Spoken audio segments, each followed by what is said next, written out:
kronis atau disingkat GGK. Selamat menyaksikan. Teman-teman, seperti yang kita ketahui bahwa GGK adalah suatu kondisi fungsi ginjal menurun secara bertahap akibat kerusakan ginjal. Nah, di sini ada beberapa faktor yang menyebabkan GGK. Yang pertama, terjadi reaksi obat bakteri penyakit autoimun.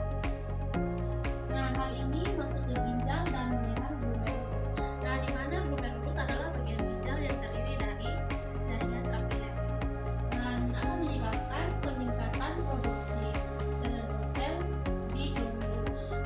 Nah, sel endotel sendiri merupakan sel tunggal dengan luas permukaan sangat besar yang memisahkan darah dari usus polos di bakteri, sehingga menimbulkannya gangguan paru dan terjadinya permukaan glomerulus mengalami radang dan rusak. Hal ini mengakibatkan penurunan fungsi glomerulus atau proses filtrasi.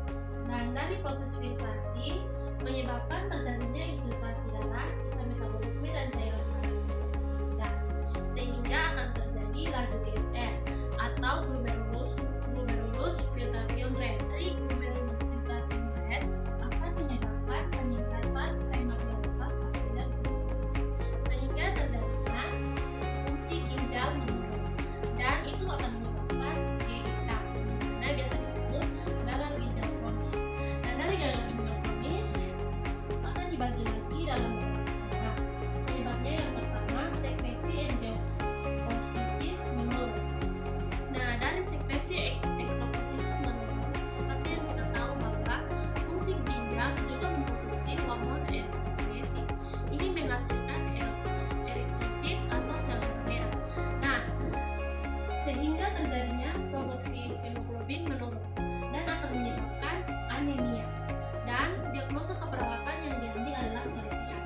Dan dari produksi Hb menurun mengakibatkan terjadinya oksihemoglobin menurun, atau yang dimana suplai O2-nya menurun, sehingga menyebabkan terjadinya gangguan pada jaringan, sehingga diagnosa yang diambil adalah gangguan pada fungsi jaringan.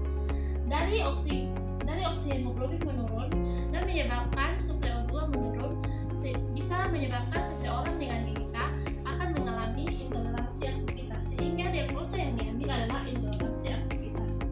Dari GGK juga mengakibatkan beberapa penyakit, yaitu retensi Na atau retensi natrium, dan terjadinya tekanan